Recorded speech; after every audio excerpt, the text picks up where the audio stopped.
What is it that you want? This is an incredibly hard question to answer. It's a question that René Girard, an anthropologist who passed away in 2015, asked himself. It's the core of his mimetic theory. How do we define our wants? What are the desires that we each have? What are the models that drive those desires? And it's the subject of the book Wanting, the Power of Mimetic Desire in Everyday Life by Luke Burgis.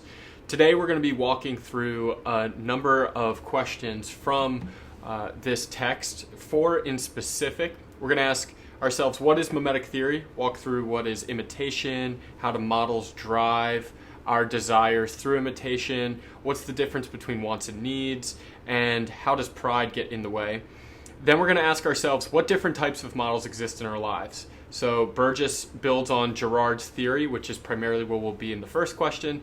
And then moving into the second question, we're going to focus on Burgis's work. He defines something called Celebristan and Freshmanistan, which are 2 different types of models based on their proximity. And we're going to talk about how metaphysical desire plays into this. It's not just we want a thing, it's actually we want to be someone, which is pretty interesting. We're going to look at some examples of mimesis in real life. So what are those examples? We're going to look at Peter Thiel, who's introduced in this book. Burgis interviewed Thiel. Thiel was at Stanford when Girard was there. So Thiel, co-founder of PayPal and of Palantir, heavily influenced by Girard. We're going to look at Bernays, who was introduced himself in The Ruthless Elimination of Hurry, which we previously reviewed. He was the nephew of Sigmund Freud. We're also going to look at Marx versus Shakespeare, Donald Trump, and Tristan Harris. The Trump example is actually really fascinating. I don't think Trump is an academic per se. I don't think he's studying Girard's ideas and mimesis. However, if you're looking at Trump, particularly his reality TV show, the Apprentice, you can see how he built himself into an authority figure through mimetic theory, whether he was aware of it or not. Finally, we're going to talk about how we combat mimesis and thin desires so that we're not just subject to the roaring waves of desire that are around us, because they are all around us in the form of neighbors and friends and Facebook feeds and advertisements, models and folks shaping our desire all around us. So let's jump in. Number 1, what is mimetic theory? And we're going to actually start by just saying kind of who is René Girard. So here's Burgis. Before he died on November 4th, 2015 at 91, René Girard was named an immortal of the Académie Française and called the new Darwin of the social sciences.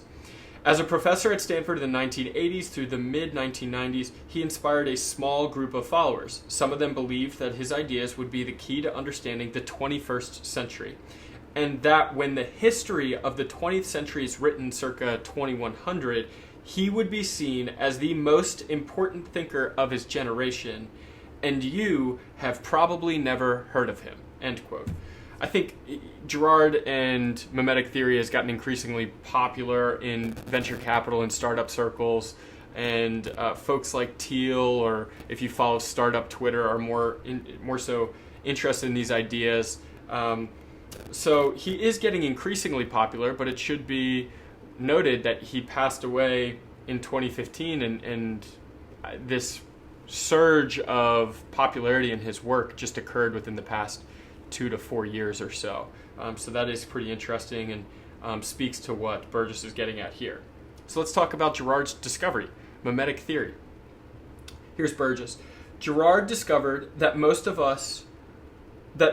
what we desire is mimetic or imitative, not intrinsic. Humans learn through imitation to want the same things other people want, just as they learn how to speak the same language and play by the same cultural rules. Imitation plays a far more pervasive role in our society than anyone had ever openly acknowledged. So why is this important here? We're talking about imitation, we're talking about desires, but why would you care about this? Here's Burgis in his own words on the problem that he would face with his own desire. He had trouble oscillating back and forth, seemingly between things that were competing against one another. His own desires, he couldn't figure out where things were coming from, and they were polar opposites. So here's him in his own words. What I wanted seemed to change daily. More respect and status, less responsibility. More capital, fewer investors. More public speaking, more privacy. An intense lust for money, followed by extreme bouts of virtue signaling involving the word social. So what's going on with Burgis here? He's saying, I'm keep going back and forth, and I don't really understand why. I can't figure out what I truly want. What does Luke want? And that's a question we're going to be asking ourselves, and I encourage you to think critically about this as you work through this text with me today. What do you want? And the easier way to go about this, because that is so incredibly hard to define, is actually asking yourself, who are the models in your life? Because things like needs are easy. When we think about Maslow's hierarchy of needs, it goes physical, safety, love and belonging, esteem, and self-actualization. Now, the physical needs and your safety needs, you need water, you need food, you need shelter from the elements. We know those things. That's not what we're talking about in terms of desire. But once you get to love and belonging and esteem and self-actualization, these things become incredibly hard to define. And what we'll see here is Girard's brilliant breakthrough is he says that folks who are trying to get in touch with their desires, they should actually pay attention to the models in their life. So desire isn't this thing intrinsic to us. Particularly in the West, in the United States of America, we value freedom and we think that we are these unique individuals and that we're stubborn and that we are strong-willed and we can't be influenced by the forces around us. And Girard's saying that is just not the case. In fact, here's Burgis. In all of the books Girard taught, desire always involved an imitator and a model. Other readers had not noticed it, or they had overlooked it by discounting the possibility of such a pervasive theme. So this is what Burgis is breaking down there. Girard was an anthropologist by trade. He is then a university professor, and he's asked to teach literature. So he examines some of the great books, and he notices that the great novelists all build up this tension through desire, and that folks don't necessarily want something because it's their individual want, but because other characters in the plot want a scarce resource. Therefore, tension rises. And Girard is saying here that this is the case in our own life, that from birth we recognize, particularly through neuroscience in 2025, that from birth to about like the age of 25, our brain's neuroplasticity starts to drop off. And our neuroplasticity is just another way of saying, like, we are sponges, that it's easier to learn a language when you're younger than when you're older. It's not impossible when you're older, but you'll notice that if somebody has really that native sounding tongue, it's because they learned when they were a young child. And the same is true for our motor skills. That baseball player that's really good probably got started and built those mechanics and built those motor skills when they were adolescents.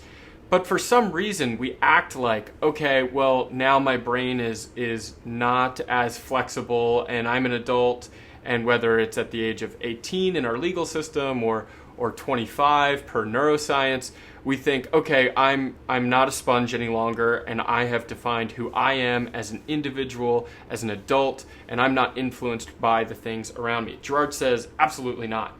Absolutely not. Your desires, in fact, are completely coming from those that you surround yourself with. So at its core, mimetic theory, what is it? It is this notion of you are the average of the 5 people that you surround yourself with. But deeper than that, Girard's going to say, it's not just that, it's that when individuals are competing for the same resource, conflict ensues, and we can see, now he's going to introduce his anthropological lens, we can see that as conflict ensues, there has to be some sort of a sacrifice that's performed. And so this is the cycle of mimetic desire, which we're going to get into. So we just covered imitators. We're learning through imitation that there are models in our life, whether we realize them or not, that if we have trouble asking ourselves, what do we want? We should look to the models in our life and ask ourselves, what do they want?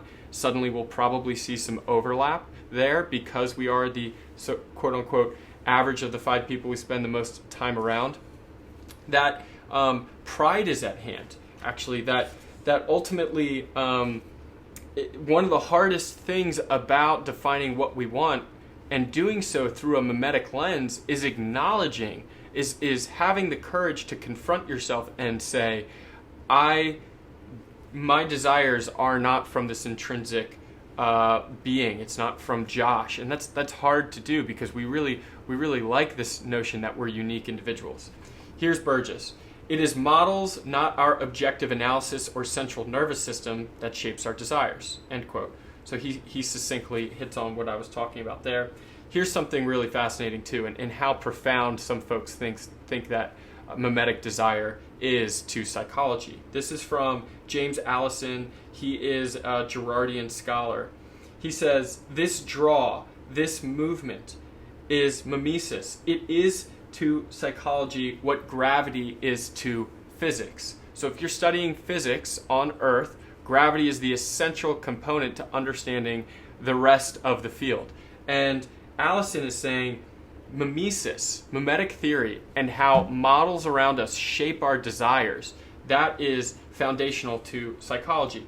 And Girard was an autodidact. He was self-taught in a lot of different areas. Again, he was operating in literature. He was formally trained in anthropology. He's dabbling in psychology. I mean, the field, this notion of Girardian psychology is obviously from René Girard. So something that's really impressive is just his versatility across disciplines, which is probably why he was able to uncover this hidden truth that has been staring us right in the face. Here's something that one of his earliest students, Sander Goodhart, now a professor at Purdue University, she remembered that Girard said when Girard had opened a class of his that she was taking. So here's Goodhart. Human beings fight not because they are different, but because they are the same, and in their attempts to distinguish themselves have made themselves into enemy twins, human doubles in reciprocal violence. And Burgis says, that's a far cry from the more typical, okay, welcome to class, let's go over the syllabus. So Girard was would have loved to have sat in on a class with him, but he also was famous for being able to see the models and how those models shape desire in other people's life. Here's Girard's friend, Gil Bailey, I hope I'm pronouncing that correctly, what he told Burgis in an interview. René could remove an idol from another person's eye like it was an act of reverence. So one of the harder things to do is to see how our own desire is shaped, but suddenly it becomes a whole lot easier when we're looking at other people's desires, that we can see how they're being shaped within themselves. It's probably the hardest question to ask ourselves is what do we want, or excuse me, what do I want? But when you look at somebody else and you know the models and you can be observant and you're familiar with mimetic theory, you can better understand perhaps what they want. Let's go back to another quote from Burgis to close out what is mimetic theory. This is about pride. Burgis says, the pride that makes a person believe they are unaffected by or inoculated against biases, weaknesses, or mimesis blinds them to their complicity in the game. And then there's actually one additional quote on this page of wanting that I really, really love, and we're going to get back to it when we speak about Tristan Harris and examples of mimesis. But Burgis says, social media companies have built engines of desire. So we're going to come back to that in a bit. Okay, so what is mimetic theory? There's a model. We imitate the model. We take on their desires. Unfortunately, they also have models, and they're taking on desires of other folks around them. So it's just constantly rippling in an ecosystem, and you can see how this can quickly get out of control, and there's constant waves and movement of desire based on people's models, and that we can each get each other kind of riled up. And that there's a difference between wants and needs. Needs are much easier to define, but wants are much harder to define, and that our pride prevents us from identifying that our wants are influenced by the folks around us. Okay, So let's now examine models a little bit more closely, because I did say that models are the key to understanding your desire. So Burgis is going to build off of Girard's work, and he's going to introduce this notion of Celebristan and Freshmanistan. Okay, what are the different types of models that exist in our lives? Let's start with Celebristan. So Celebristan is about external mediators of desire. So these are people at a great social distance from us. Think celebrities, fictional characters, historical figures, maybe even our boss if we're not on a peer level with our boss. And so the reason that these folks are at a great social distance, or rather the reason that like the model relationship is different, is because we are at such a difference in terms of proximity. And Burgis says Celebristan is where models live who mediate or bring about changes in our desires from somewhere outside our social sphere, and with whom we have no immediate and direct possibility of competing with on the same basis. So here's an example. I play baseball in an adult league, and I'm also a diehard Phillies fan. Bryce Harper is an awesome baseball player, and I love the grit with which and the tenacity with which he plays the game. But and he might be a model for work ethic, and he might be somebody who, in terms of his conviction with which he approaches the game, I can have a deep appreciation and respect for, and he might influence a little bit of my behavior. But at the same time, I'm not in competition with Bryce Harper. Bryce Harper is not worried about me. He operates on a different playing field, and frankly, I'm not really worried about Bryce Harper. I recognize that I'm not operating on that level. Certainly, I would not want to show up to Adult League and act like I'm Bryce Harper. That would be an interesting attitude. So I can take certain traits, certain things I appreciate, aspects of the way he plays the game, and I can desire those things based on the fact that he is a model for me, and I can imitate those things. But we are not at risk of being in conflict because of the distance between us. Here's Burgis. We don't view models in Celebristan as threatening because they probably don't care enough about us to adopt our desires as their own.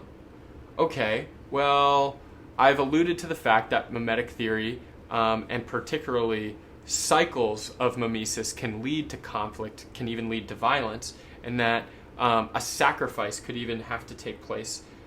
So surely Celebristan is not the only place where models exist, and that's where Burgis introduces us to Freshmanistan. This is where internal mediators of desire exist.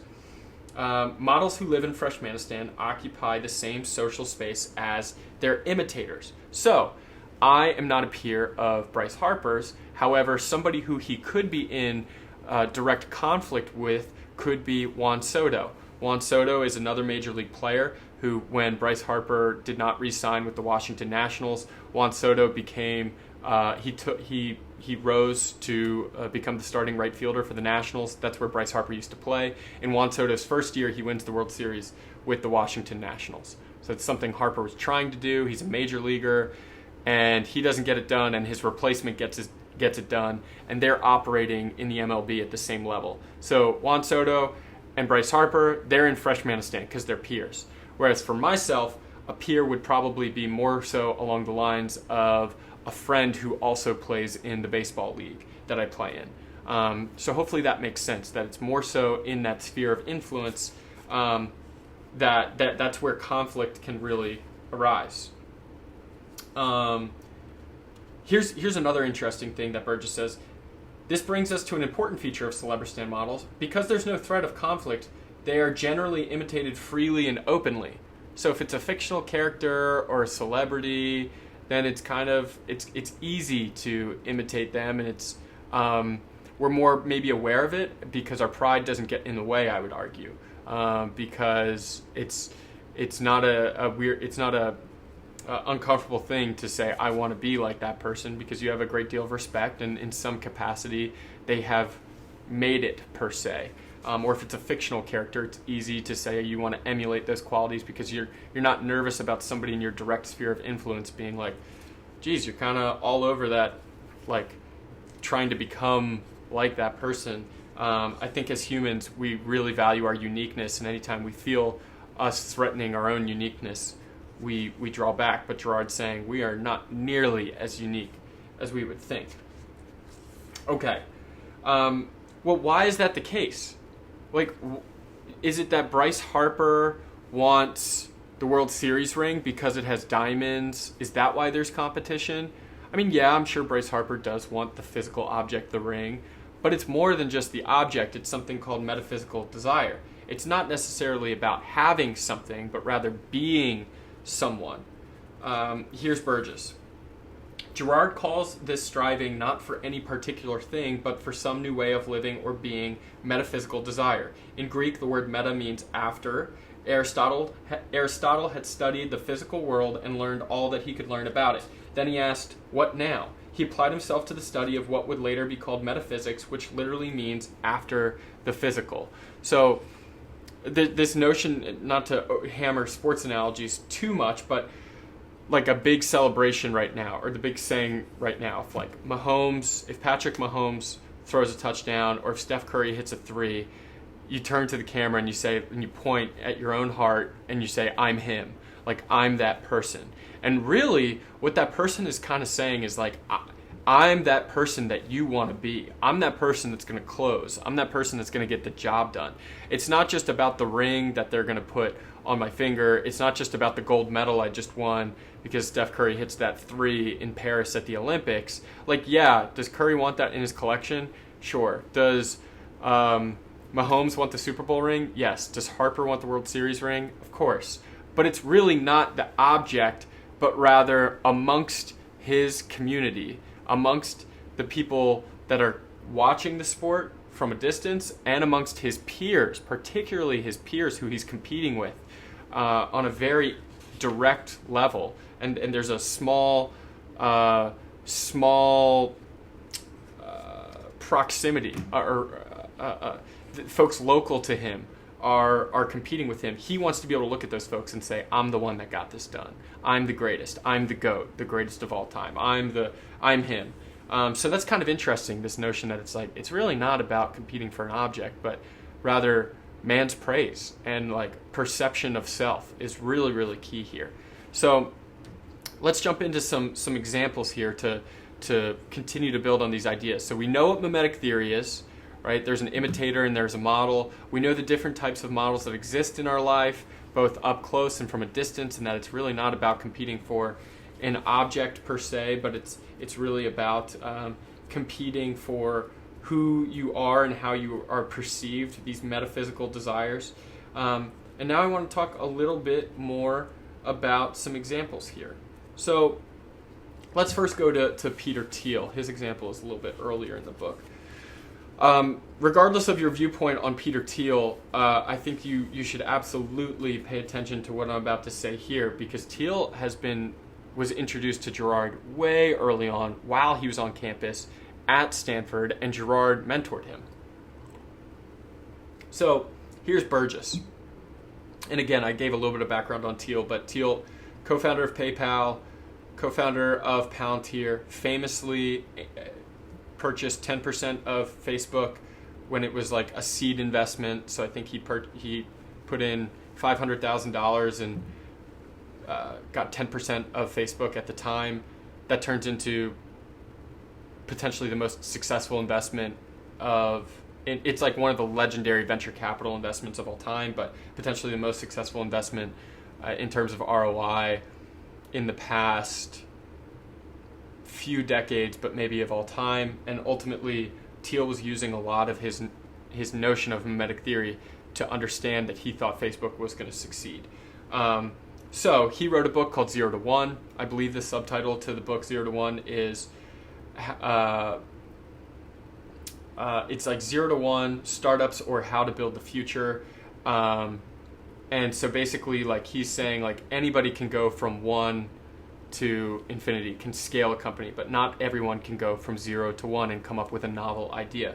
And so Thiel advocates in the book, you can't just give people what they think they want, but like you have to be contrarian. You have to push back against mimetic forces that today in Silicon Valley would tell you to build the next great delivery app, or build the next, so think Instacart or Uber Eats, or build the next peer-to-peer marketplace, like an Uber or like an Airbnb. Like, these things are profitable and they're fine. Thiel's not saying these are necessarily inherently bad, but he's saying technological progress is stagnant, and a lot of that is because we're just doing what we're chasing after the desires of people around us, but true innovators have the willingness to be contrarian. So Burgis, the author of Wanting, interviews Thiel because he reads 0 to 1 and he picks up on the fact there's a lot of Girardian context here, going against the grain, not letting other people influence your desires. So here's Burgis. I asked him, Thiel, why he didn't explicitly mention Girard in his popular business book 0 to 1, even though it was packed with insights from his mentor. There's something dangerous about Girard's ideas, Thiel says. I think people have self-defense mechanisms against some of this stuff. He wanted people to see that Girard's insights contain important truths and that they explain what is going on in the world around them, but he didn't want to take his readers all the way through the looking glass. So Thiel's saying, like, yeah, these ideas are absolutely in that book. And I think the specific example with him is basically that he goes to Stanford, he goes on to law school, I believe it was also at Stanford Law, and everyone around him is chasing after the coveted Supreme Court clerkship. Obviously, there's a limited number of those and highly competitive amongst top students from Stanford or Duke or the Ivy League, and Thiel's chasing after it. Then Thiel chases after a corporate law job, and finally he has the courage to look himself in the mirror and say, I don't even want these things. The only reason I'm coveting these things is because other people covet these things. The only reason those people covet the clerkship, the prestigious law firm job, is because that's what they're told that they should want. Suddenly time passes and you can start to realize you lived a life that was not your own. And so later on, we're going to talk about how to combat mimesis. I mean, you're always going to be subjected to mimesis, but how to try and uncover what we call thick desires, not just thin desires of, I want the clerkship because that guy wants the clerkship and I want to compete with him, or I want that job because that guy wants the job. And Thiel even says, everybody was dying to get into his law firm, but once you were in, you realized everybody was dying to get out. But they were too trapped in these mimetic rivalries, and people's pride is on the line, and if you competed and you went to law school, you just get wrapped up in this competition, and then you want to make partner, and then you want to be the managing partner, and then you want to have the top salary and win the top cases. And suddenly 20 years go by and you have no idea what you actually wanted in life. And so that's Thiel's example there. Let's go ahead, let's talk about Bernays. So Edward Bernays, he was introduced in my previous book review. He's going to provide another great example of mimesis and how he directly, not necessarily incorporated it into his personal life, but he is the godfather of PR and advertising. So this is how Bernays, even though Girard hadn't yet coined the term mimetic theory, Bernays influences people through mimetic theory. So this section of the book is called Torches of Freedom. This is about how Bernays effectively tricked the public into thinking that it was cool that women smoke cigarettes. And he was on retainer from, you guessed it, Lucky Strike, a cigarette company. So he's going to talk about women's freedom, and he's going to do it. He's going to try and influence it very subtly but intentionally. All right, here's Burgis on Bernays. And this is going to give you a little bit of background too, in case you haven't listened to my previous video on Bernays. Rather, it was on the ruthless elimination of hurry, but John Mark Comer introduced him. On April 6th, 1917, the same day America declared war on Germany, 25-year-old Edward Bernays began the process of enlisting in the U.S. Army. According to Larry Tye's book about him, Bernays, a 5'4" Austrian-born Jew who was the nephew of Sigmund Freud, was eager to show his patriotism and defend his adopted country. But flat feet and defective vision disqualified him. The rejection only motivated Bernays to excel in other ways. He was a sly observer of human nature who had a natural talent for rallying people to causes. He began to wonder how he could exploit that gift.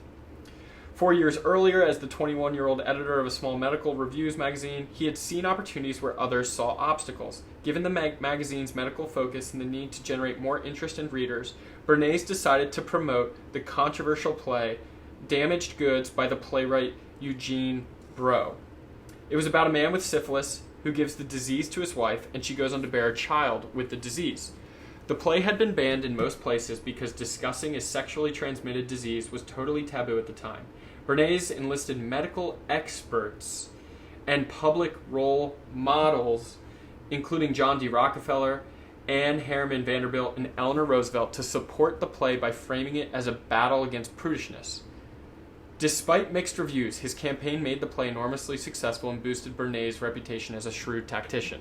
Okay, so Bernays says, if I go out there and I try and tell people that it's totally okay to be talking about this play, to be promoting it in this publication, that's not going to fly. I need models. I need to identify models that will influence other people's desires. That's effectively what he's saying here. So names like Rockefeller, Vanderbilt, Roosevelt, high society, also medical experts saying, absolutely, like, we should be talking about this play. Suddenly, people talking about this play. So that's his first PR maneuver. He goes on to pull a number of different stunts. Here are just a few. He starts working. He tries to influence folks to eat bacon and eggs for breakfast. He gets medical experts to recommend that bacon and eggs and a heavier breakfast is actually healthier for Americans. So that was a big one that he was successful for. And he said if you could use propaganda for war, you could certainly use it for peace. Here's another one. He convinced kids to like taking baths by organizing soap carving contests in public schools. That's because Procter & Gamble, his client, made a brand of soap, Ivory, that floated in water. So he's trying to influence parents to purchase Procter & Gamble soap. He makes it really fun in school to carve out soap and to enjoy bath time, and suddenly more kids are taking baths and soap sales go up. Here's one I was influenced by even years later. In the late 1940s, he persuaded the U.S. government to build Route 66 as part of his work for Mack trucks. More highways, more trucks.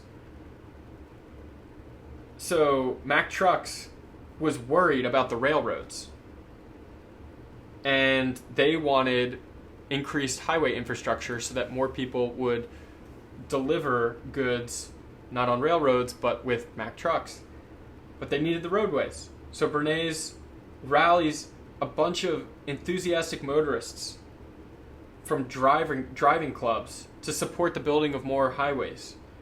I mean, what is more American than this idea that you could travel cross country and see the beauty of the country? What's more iconic than Route 66? I personally converted a van a couple years back and I traveled the country and it was wonderful, but it's just hysterical to think that some of the infrastructure that I drove on, and certainly the desire to travel the country, to be enthusiastic about it, was shaped by Bernays back as far as the 1940s.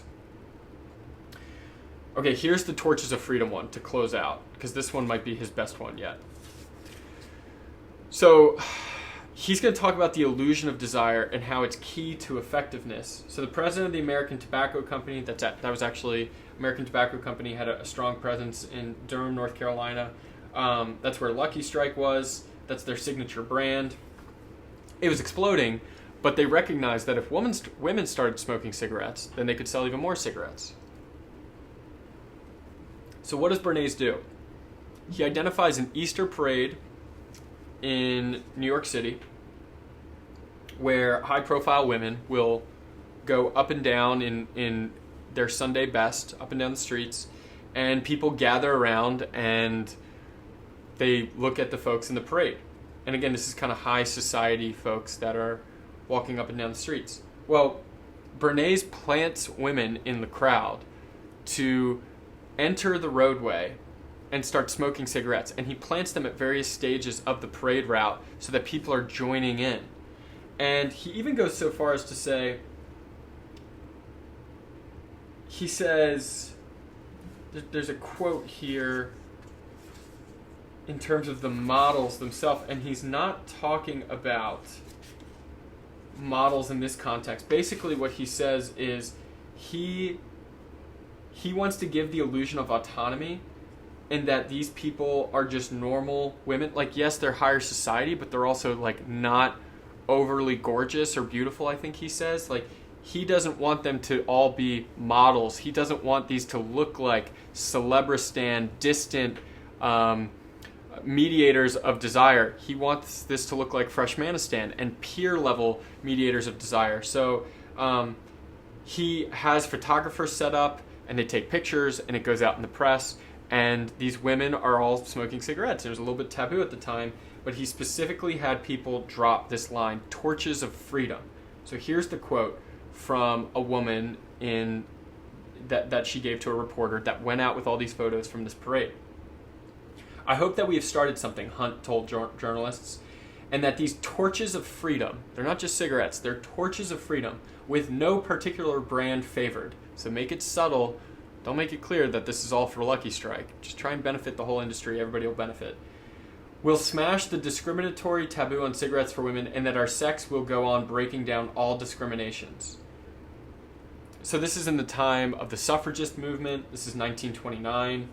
And it seems like this isn't about smoking cigarettes or increasing tobacco sales. This is about driving desire through this notion of being a part of something bigger than yourself, smoking a torch of freedom. And Hunt was the woman, that was the name of the woman that gave that quote. Here's Burgis. "What she failed to mention while being interviewed was that she was Bernays' secretary and was reciting a carefully crafted statement." So he's the godfather of PR and advertising. He's subtly influencing. And here's a really telling quote. "He gave the illusion of autonomy because that's how people think desire works. Models are most powerful when they're hidden. If you want to make someone passionate about something, they have to believe the desire is their own." So that gets back to that notion of pride, that you don't want to hurt someone's pride. And that's how you shape true desire. And this notion that we have individual desires, Burgis refers to it as the romantic lie throughout the book. So the romantic lie, it's just not true. Okay, I am going to walk us through some additional examples here. Let's go to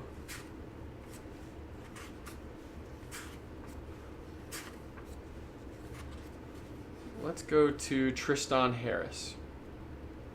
So I really like Tristan Harris. He is the founder of the Center for Humane Technology based in San Francisco. He was a design ethicist at Google, and he's concerned about social media. He's most well known for a documentary on Netflix called The Social Dilemma, which talks about the negative mental health effects of social media. But the thing that Burgis touches on is he's going to introduce mimetic theory to social media, and Tristan doesn't do that. Tristan approaches this from effectively a neuroscience lens, and there are neuroscientists and psychologists that work at Google and Facebook, and they hack our desires in a way. But Tristan doesn't fully take it to the extent that I would like, because ultimately this is about something metaphysical and almost spiritual. Not just neuroscience, and so Burgis is going to talk about that here. So I love this quote. "What we commonly call social media is more than media. It's mediation. Thousands of people showing us what to want and coloring our perception of those things." Tristan Harris, a former Google ethics executive and leader of the Center for Humane Technology, speaks about the danger of addictive design in tech. He claims that smartphones are like slot machines. Both work through the power of intermittent variable rewards. Pulling the lever of a slot machine gives you a highly variable reward, which maximizes neurological addictiveness. Your smartphone does the same thing every time you swipe down to refresh your Instagram feed, never knowing when something interesting might show up. So completely on board with that. That's where Harris kind of ends his argument. Here's where Burgis is going to jump in. "I respect Harris for being an advocate of human-centered design, but he misses a fundamental problem. Better design would help, but it only addresses part of the problem. The danger is not that we have a slot machine in our pockets. The danger is that we have a dream machine in our pockets. Smartphones project the desires of billions of people to us through social media, Google searches, and restaurant and hotel reviews. The neurological addictiveness of smartphones is real, but our addiction to the desires of others, which smartphones give us unfettered access to, is the metaphysical threat. Mimetic desire is the real engine of social media. Social media is social mediation, and it now brings nearly all of our models inside our personal world. End quote. That is just exceptional. So now at Freshmanistan, these peer level models expand, even though you no longer necessarily talk to that person you went to high school with. They still have an influence because you see their content in a feed, or from college, or from your first job, or from the last job, or even from middle school or elementary school, or that sports travel team you played on. People that, like, we naturally would transition out of Freshmanistan with a certain number of people in our life. But now Freshmanistan is ever in growing. Our attention is fractured, our desires are fractured, and we're kind of like squirrels, kind of going back and forth between sometimes even polar opposites of what we want, like I outlined with Burgis's quote before. He wants public speaking opportunities, he wants privacy. Well, what do you want? We don't know. It depends on the day and depends on the models that we're most paying attention to at the time. So I think that is just exceptional work by Burgis to build off of Tristan there. And Thiel is credited with his Facebook investment. A colleague once told me this, so this isn't, I haven't read this, but so I don't have a direct source for this, but it's alleged that Thiel looked at things like early messaging platforms like AIM, or he looked at MySpace, so early social media, but you would use alternative usernames, and you wouldn't really have, maybe you'd have a profile picture, but the internet was still like pretty anonymous or pseudo-anonymous at this point. Facebook says, we want your first name, we want your last name, we want a profile picture, and in the early days it was verifying that through colleges. That's how they initially hit their target market. It was for college students, and then it expands to everyone else. Well, how strong is the model or the mediator of desire when they're pseudo-anonymous?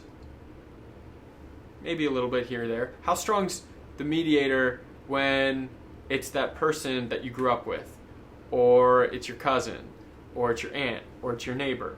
So suddenly Freshmanistan expands rapidly with social media. Thiel sees that and decides to make the investment because of it, which is interesting. Okay, Marx versus Shakespeare. This is actually from Thiel's book 0 to 1. Here's Burgis. As Peter Thiel points out in 0 to 1, Karl Marx and William Shakespeare had very different views about why people fight. So now we're getting into more of the conflict and the violence. So we're going to expand upon our notion of mimetic theory and talk about cycles of violence. Marx thought conflict happens because people are different. People fight because they have different goals, desires, and ideas due to differences in the material goods they possess. In this framework, we would expect people who have the same material goods to fight less. Shakespeare's view seems to be exactly the opposite. People fight when they are similar. They are similar. So, mimetic theory, it's contagious, and it spreads not like information, but like energy, Burgis is saying. Why? Because we have people competing for the same resource, and then conflict arises, and a society can't take on conflict. So this is before this is a destructive mimetic cycle, and this is like pagan religions would perform sacrifices, and this notion of the scapegoat, they would literally sacrifice and be violent towards an animal to ease the tension of violence. And so whereas Marx might say people fight because they're different, Shakespeare may be a little bit more in tune with mimetic theory here, again, long before Girard, is saying, no, when people want the same thing and the resource is constrained, that's when true tensions rise. And another example of this, and the final example of this, is actually reality TV. So Donald Trump is a good example of this, which is really quite interesting. Again, I don't think Donald Trump is perhaps studying René Girard. He doesn't strike me as an academic on that front, but he is intuitive as an entertainer because he's been this celebrity for so long.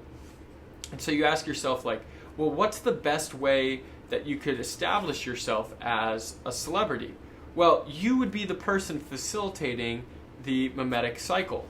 In other words, like, you would be the person helping to facilitate the sacrifice. In an ancient community, this would be some sort of a priest that brings a sacrifice to the altar and performs the ritual. As ridiculous as this sounds, Burgis makes a really strong case here that ultimately Trump, by saying you're fired, by bringing people around the boardroom, by raising tensions, everybody's competing to be his apprentice, that's the scarce resource. Then finally, he makes the decision, you're gone, you're not here next week. Tensions resolve because everybody's safe, at least for that week. And then the next episode starts, and instead of the tense music that it was when it closed out the previous episode, it's kind of easy going, and the cycle's going to repeat. And we just can't look away because this cycle is so entertaining.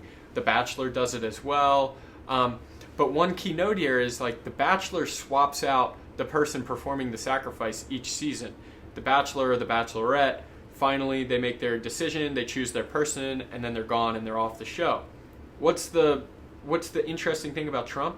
Season in and season out, 192 episodes of The Apprentice. He is always the authority figure performing the ritual. So let's jump into Burgess's quote on that here. After a dozen years of Trump cultivating and cementing his status as the master and everyone else as the apprentice, it's not surprising that he became a cult-like figure. He single-handedly resolved the mimetic crisis by bringing order during each of the 192 episodes of The Apprentice, including the Celebrity Apprentice, which received even higher ratings. I'll touch on that in a second. As we'll see shortly, there is probably no more effective thing than a politician or potential politician that they can do to gain popular support than resolving a mimetic crisis. Such a person mimics the role of the high priest in ancient Israel. Okay, so everybody wants to be the apprentice. That's mimetic desire. They're competing against it. It gets rivalrous. There's collisions and conflict, and you can see that in the boardroom where Trump is clearly situated at the head of the boardroom table. He's the person in control of the room, but he lets the conflict play out because that's the entertainment. That's what people came to see. There has to be some sort of a scapegoat mechanism. So instead of the ancient priest in Israel, or rather the high priest in ancient Israel, this is going to be Trump saying, you're fired. And then suddenly there's temporary peace. Everybody can take a deep breath because even though they didn't win the entire game show, they're safe for that week and they're coming back next week. And then what happens? The next episode, you repeat the cycle and you go back to mimetic desire. Let's talk about the Celebrity Apprentice and bring it back to this notion of the different types of models. In Celebristan, folks seem distant. But if you are a celebrity, that becomes Freshmanistan. Okay, so Trump's a celebrity, and I don't know if some of the celebrity contestants he had on his show, but I would assume that in certain contexts, Trump could be considered a peer of the folks that were around his boardroom table. However, the show was structured in such a way that Trump is still the one performing the mimetic cycle and the ritual and the sacrifice. So even as you see celebrities become peers and start to bicker and start to fight, and folks can't look away because you're seeing this rivalrous nature in folks that seem really distant, but they're going to the worst of their human senses, and they're engaged in mimetic rivalry. Who's the person still in control at the head of the table who still has the ability to say you're fired? It's Donald Trump. So in a way, he separates himself as the one still performing this task. And Burgess says he made himself an authority figure through 192 episodes of this, and we couldn't look away because it's so entertaining for us to watch the mimetic destructive cycle unfold. So I don't think this is some grand conspiracy. I don't think Trump recognized that leading into any sort of presidential campaign. I don't know if Trump is familiar with René Girard. I would doubt it, but he's an entertainer, and he knows what sells. And this is just a way of explaining that conflict and that tension. Okay, that was our final example of mimesis. Let's close with how do we combat mimesis. So, are we just folks that are getting thrashed back and forth by the waves of mimesis? We will be if we don't have the awareness, if we don't have the toolkit. But Burgess leaves us with some tools. He's going to introduce a flywheel. He's going to introduce this notion of thick desires and empathy. And he's going to warn us against this notion of like, if only. So let me start with if only. Okay. Consider how ingrained sacrificial thinking is in our psyche. So now we're talking about conflicts rising. How are we going to resolve it? If only we could destroy that other political party, that other company, those terrorists, that troublemaker, that fast food joint next door that has caused me to gain 10 pounds. Everything would be better. The sacrifice always seems right and proper. Our violence is good violence. The violence of the other side is always bad. So this is kind of an Augustinian, like kind of like Manichaean thought that like we are good, they are bad. It is easy to define those two things. We should fight them to the death. We will do what it takes because our side is right and their side is wrong. Well, if you take this philosophy and you apply it to some of 20th century China or Russia or Germany, you can see how problematic this gets and how through mimetic like destructive cycles it can quickly spiral out of control. Folks in Germany didn't set out to, at the onset at least, to villainize. Maybe a small group of people did, but the masses didn't set out to take it to the level that they did with the final solution. But they get there pretty quickly in the matter of a decade through increasing tension, increasing violence, and increasing belief in the lie. If we just eliminate this subset of people, everything will be much better. And so it gets really dangerous. It gets really, really dangerous when we think that violence is going to solve these things. So there's actually an example here from the Gulag Archipelago. This is Alexander Solzhenitsyn, who wrote Gulag Archipelago. And so he spent 8 years in Soviet forced labor camps, the Gulag. He saw his country descend into incoherence and evil. Here's his reflection later in life. If only it were all so simple, he wrote.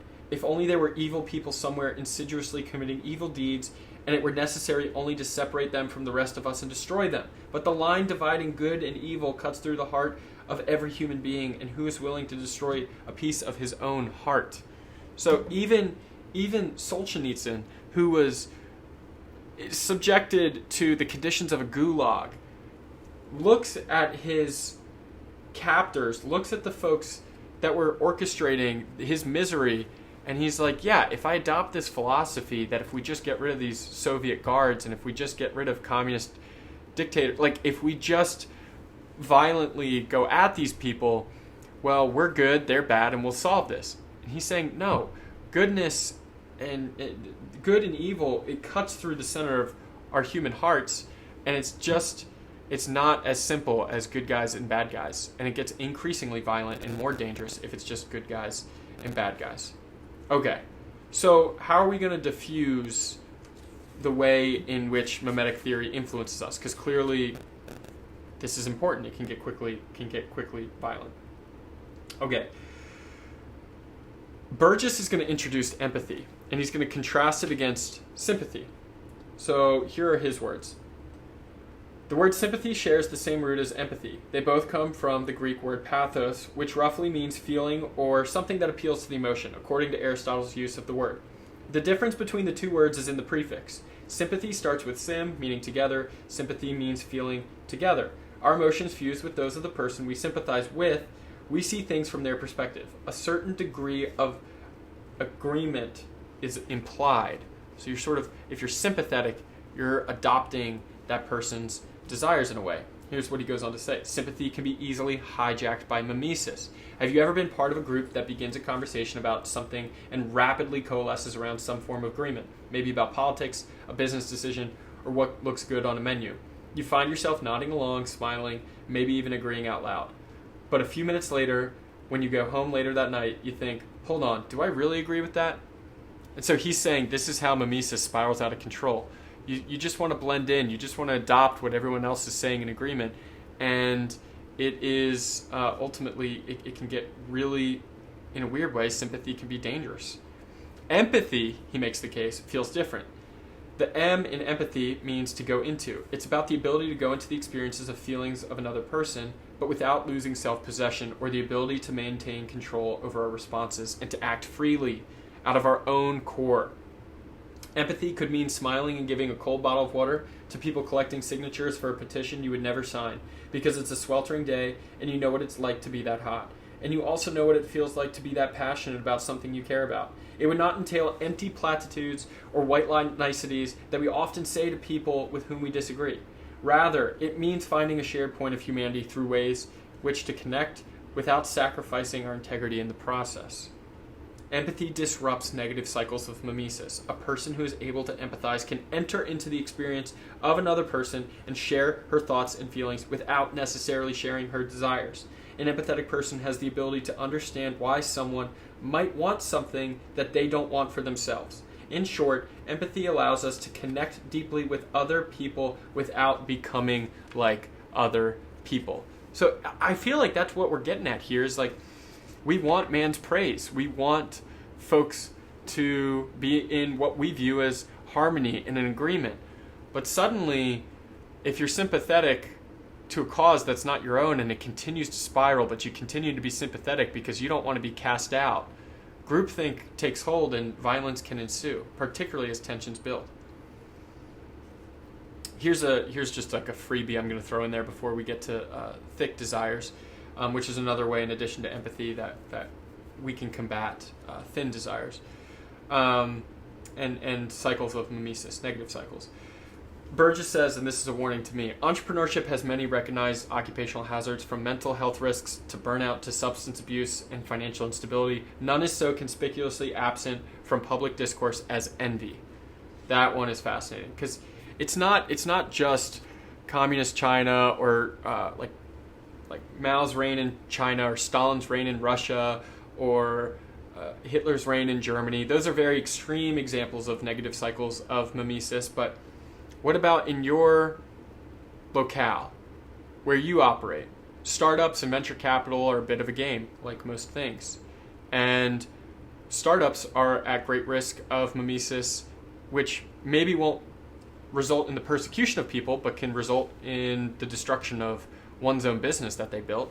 Maybe you raise a round of venture capital that you didn't even need, and you lose control, you lose equity, and you lose control of board seats simply because your peer down the road, who you are in a mimetic rivalry with, raised a large round of venture capital, and because they desired that, now you desire that. And you didn't even need the capital, you didn't even need to cede control. Maybe on the flip side, you're an investor, and you make an unwise investment, not because you believe in the business model, but because some notable names jumped in on the investment, and you want to get in on that as well, and suddenly your investment portfolio's not performing as strong as it could because you're making decisions not on what are sound business models, but rather on what other people are doing, and you're chasing after your model's desires. Okay, so that was kind of a freebie and a note to self, really. So we need to identify what our thick desires are, the ones that remain even when the waves of mimesis are coming at us, because we can't just shut off all the things that are trying to influence us. Podcasts have ads, TV has ads, our neighbors, and we're going to have conversations. We are likely to engage in social media in some capacity. You're on your email and email marketing hits you. We're constantly subjected to mimesis. So what do? Well, we need to ensure that we know what we want, and a thick desire is a way of doing that. So discovering and developing thick desires protects against cheap mimetic desires, says Burgis, and it ultimately leads to a more fulfilling life. Thick desires are like diamonds that have been formed deep beneath the surface, nearer to the core of the earth. Thick desires are protected from the volatility of changing circumstances in our lives. Thin desires, on the other hand, are highly mimetic, contagious, and often they're shallow. He says, I wish I could say that desires necessarily become thicker as we age, but that's not always the case. At least it doesn't happen without intentional effort. It doesn't matter how old you are, you have to do the work and make the intentional effort to recognize and ask yourself first, what do I want? And have the courage to say, I don't really know what I want, if that is the case. We've all met older people who realized too late that their desires were thin. A person who looked forward to retirement for decades only to find out that attaining it left them unsatisfied. This is interesting. He says that's because the desire to retire, not widely adopted until after World War II, by the way, is a thin desire filled with mimetically derived ideas about the things one might do or not do in this ideal state. The desire to invest more time with family, on the other hand, is a thick desire, and it is proof that a person can start to fulfill today and continue to fulfill into retirement. It grows with compound interest over many years. It has time to solidify. The distinction between thick and thin desires can't easily be made based on feelings alone. Desires feel very strong when we're young. To make a lot of money, date a person with certain physical attributes, become famous. These feelings are often more intense the thinner a desire is. As we get older, many of our adolescent feelings of intense desire fade away. Not because we realize that some of the things we wanted are no longer attainable, it's because we have more pattern recognition ability and so recognize the kinds of desires that leave us unfilled. As a result, most people do learn to cultivate thicker desires as they age, but the tension between thick and thin desires always remains. Every artist has experienced it. They may have had a lifelong desire to tell the truth, to make art that expresses something important, yet they have a competing desire to sell their work in the marketplace, to be accepted, to be praised, to get reviews, to stay on top of trends that can change from year to year, month to month, day to day. The latter are superficial desires that, if allowed to accumulate, can completely obscure the thick ones. Sometimes it takes a particular event to shake those thin desires out of us. So at this point, he's going to share a personal story of a trying time and how that helps him understand Luke Burgis, the author, what some of his thick desires are. And for him, he wanted to understand humanity at a deeper level, starting with himself. He wanted to do that more than work 90-hour weeks and streamline warehouse operations and conserve cash and lead a company that he didn't really want to lead. So he goes from being an entrepreneur to now he's the director of programs for Principled Entrepreneurship, a Center for Principled Entrepreneurship at the Catholic University of America. So now he has more time to do things like engage in meditative thought, write this book, explore humanity at a deeper level through a Girardian lens, guide students, still operating, using his entrepreneurial experience through this entrepreneurship center at the university, but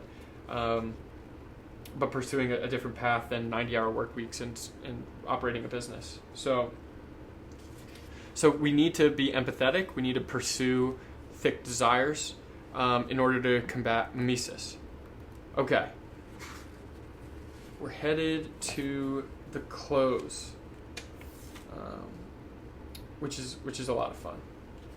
This is a really great quote from Dillard, but let's just do a quick recap of where we've been. All right, so we asked, what is mimetic theory? Walk through imitation and models, differences between wants and needs, why we have to be courageous and dismantle some of our pride if we're going to look ourselves in the mirror and uncover our desires. We talked about Celebristan, so these are models from a distance, versus Freshmanistan, models up close, how social media has expanded Freshmanistan. We're getting a little bit overwhelmed on that front, and how the metaphysical desire, it's not about actually wanting the physical good of the car because our neighbor bought it, or the watch because we saw Roger Federer wear it after Wimbledon, but rather we want to be that person. And so we're in conflict, we're in mimetic rivalry with that person, and it's a metaphysical, not just a physical conflict. We went through some examples: Thiel, Bernays, Marx versus Shakespeare, Tristan Harris, perhaps the most compelling one to me, which is Trump, because I just still think that is so fascinating. You would not think that something like reality TV, which I don't really consume much of, would have this academic application to a T, but it absolutely does. And then finally, we just concluded with how do we combat mimesis. So let's talk about one last thing, which is the flywheel. And then we're going to close with Dillard. Okay, so Jim Collins wrote a book called Good to Great, and in it he talks about great companies don't just will themselves momentum, or if there's a flywheel that generates positive returns for a company, it's not just about effort. At a certain point, your effort has done such that has made such an impact that it reaches escape velocity, and now yes, you're still applying effort and you're still maintaining the flywheel, but the flywheel is just kind of going by itself. So think about it like a network effect.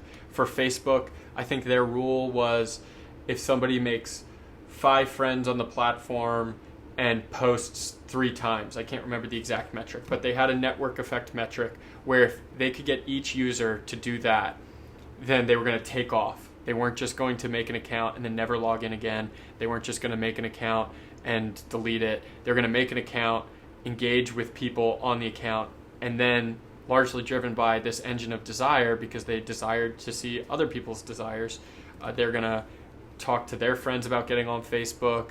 They're going to search for some of their friends on Facebook that maybe are already on the platform.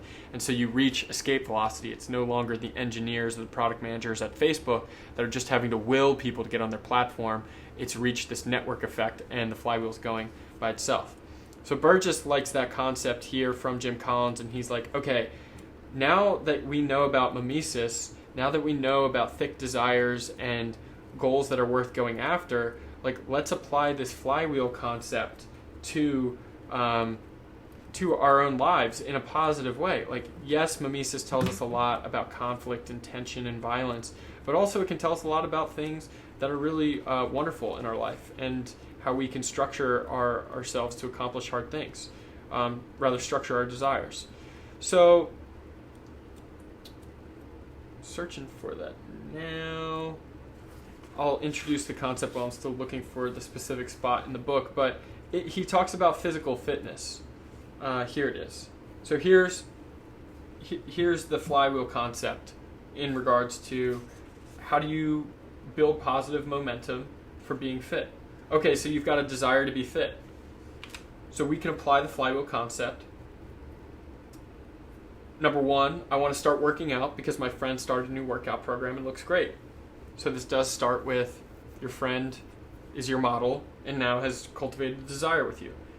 Number two, that makes me want to eat better, so I don't negate my hard work at the gym. Number three, so I want to turn down social invites that involve booze and buffalo wings. Number four, the result is I want to go to the gym in the morning rather than pop Advil, slam coffee, and eat pancakes. Number five, that means I want to spend more time doing productive work. If you're going to spend more time doing productive work and you're not going out, you have more energy, and then that feeds back into the cycle. Well, you have a desire to be more fit, and then you continue to stick to the workout schedule, and then you continue to eat healthier. And so Burgis is saying this cycle of mimesis, we can generate it based off of what Jim Collins introduced for flywheels for businesses. We can apply it to our personal lives. And that's what happens when we're empathetic, when we're aware of our thick desires, things that don't wane, but that will remain steadfast despite getting thrashed by the waves of mimesis. All right, time to close. Annie Dillard. Annie Dillard tells the story of a man who shot an eagle out of the sky. And she, an American writer, she wrote Teaching a Stone to Talk, Expeditions and Encounters. Dillard's very well known, but this is specifically a collection of her essays. And so when she's talking about this man that shot an eagle out of the sky, the man examines the bird's body. He notices the bones of a weasel jaw are locked firmly around the eagle's neck. So the eagle must have swooped down to snatch the weasel off the ground. The weasel, Burgis says, with perfect timing, turned its head around at the last moment and sank its teeth into the eagle's neck. That's a visual.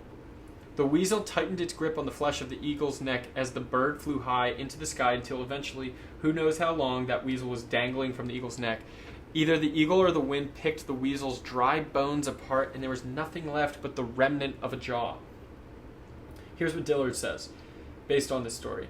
The thing is to stalk your calling, your desire, your vocation could be another word, in a certain skilled and supple way to locate the most tender and live spot and plug it into that pulse, wrote Dillard. I think it would be well and proper and obedient and pure to grasp your one necessity and not let it go, to dangle from it limp wherever it takes you. Then even death, where you're going no matter how you live, cannot you part. Oh my gosh. Here's Burgis. We're not guided entirely by instincts like the one that helped the weasel plug into that pulse, but we must make a decision about what it is that is worth sinking our teeth into. So Burgis kind of saying like, yeah, that was a need for the weasel in the moment, just out of his own physical safety. He needed to try and combat the eagle. He didn't. So it's a little bit different. Whereas like we're more so, ideally you're not in a place where you're having to worry about physical safety and you're having to make the intentional effort to define desire. But it's so obscure. It's a challenge, but you have to define your thick desires. You have to be empathetic, not sympathetic to all causes. Why? Otherwise, our bones will get picked dry by the winds of mimetic forces without our ever having staked a claim on anything that touches us at the depths of our being. Stalk your greatest desire. When you find it, let all of your lesser desires be transformed so that they serve the greatest one. Seize it and let it seize you up aloft even, writes Dillard, till your eyes burn out and drop. Let your musky flesh fall off in shreds, and let your very bones unhinge and scattered, loosened over fields and woods, lightly, thoughtless, from any height at all, from as high as eagles. Burgis concludes, taking hold of your greatest desire necessarily means taking hold of models. We can't access our desires without models, and we will always follow those models that are most real to us, who possess a quality of life that we feel transcends our own. So I'll end there. How do you determine what you want? You got to figure out what your models are. That is the key. Both Girard and Burgis say. Thank you so much for making it this far. I appreciate you listening. Again, this is Wanting, the Power of Mimetic Desire in Everyday Life. Those were the most important concepts that I found. I think, though, that you can never replace the experience of reading the book for yourself, so I encourage you to purchase it if you found this interesting. Thanks again for your time and attention. I really appreciate it, and I hope you got some value out of it.